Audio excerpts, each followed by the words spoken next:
Bonjour et bienvenue sur la chaîne YouTube du repère des motards.com. Nous sommes à nouveau en Ile-de-France pour un nouvel essai. Et cet essai, c'est celui de l'Indian Chieftain Limited version 2018. Mais avant de vous en parler, je vais vous raconter une petite histoire. Et comme toutes les histoires, elle commence par « Il était une fois ». Alors, il était une fois un jeune motard. Moi, j'avais 18 ans. Je séchais les cours le jeudi au lycée pour aller acheter Motojournal, parce qu'à l'époque le Motojournal c'était 1 toutes les semaines et 2 c'était le jeudi, c'est vous dire à quelle époque ça remonte. Et puis j'ai été frappé par une pub, c'était une pub sur une moto américaine, c'était un vieux Harley Heritage Softail, donc les pneus à flanc blanc, les grosses franges, machin, autant dire que ça ne me parlait pas du tout. Et cette pub disait « Un jour, vous y viendrez ».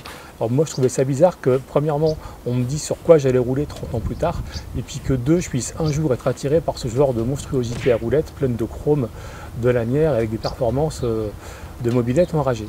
Et puis il se trouve que 30 ans plus tard, je me rends compte qu'ils avaient raison, parce qu'un jour j'y viens et je me rends compte que la grosse moto américaine, je vais vous dire un truc, c'est vraiment vachement sympa. Alors à l'époque, cette pub c'était une pub de Harley, parce qu'Indian ça n'existait pas, ou ça n'existait plus. Indian ça date 2 ans avant Harley, hein. D'ailleurs ça les énerve un peu. Harley c'est 1903, Indian c'est 1901, mais c'est vrai qu'à la fin des années 50 ça a été un peu compliqué pour eux.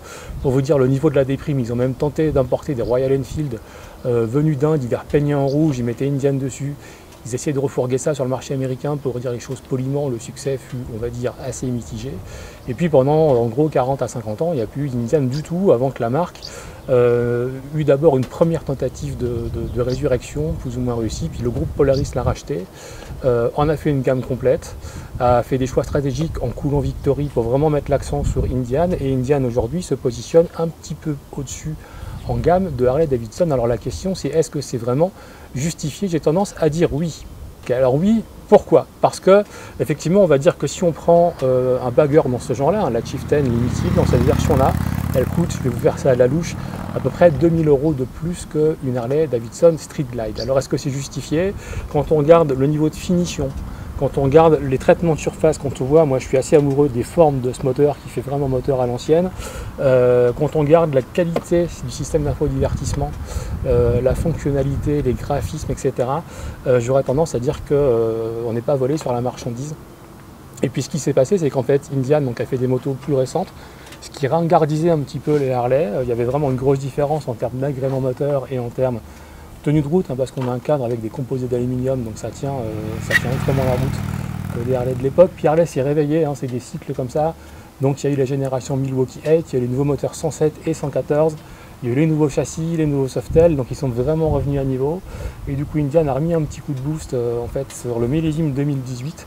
Donc ce moteur est à la fois plus puissant, là c'est un V2 1811 cm3, il est plus puissant, plus coupleux. Donc en termes de chiffres, on est à 84 chevaux et on est à 150 Nm de couple, ce qui nous met à peu près au niveau d'un 107 Harley-Davidson.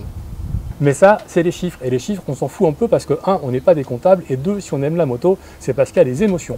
Et moi, j'ai tendance à penser, en roulant pas mal sur des Harley récemment, ils ont fait un énorme effort. Il y en a beaucoup sur la chaîne YouTube du repère, vous pouvez aller voir, il y a des modèles 107, des modèles 114 et même une 117 CVO.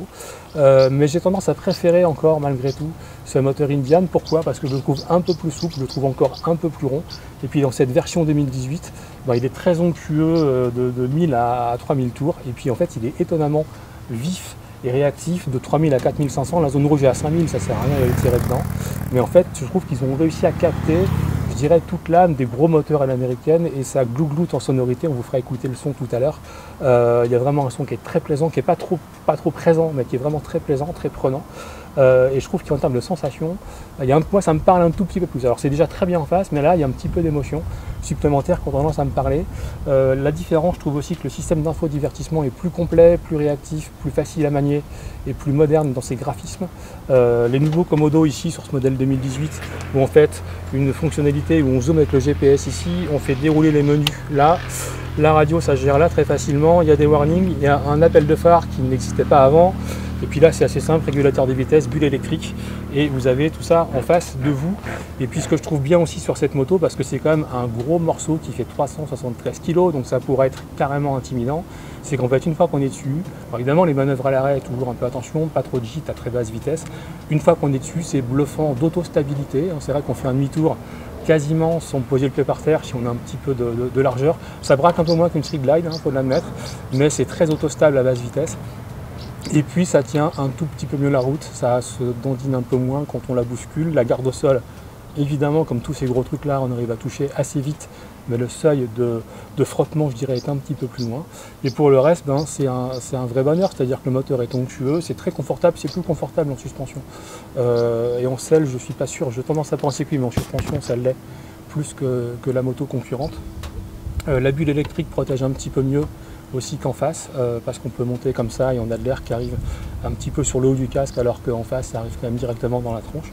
Donc ça fait quand même pas mal d'éléments qui, je dirais, justifient l'écart de prix qu'on a sur cette moto par rapport à la concurrence historique de cette Indian.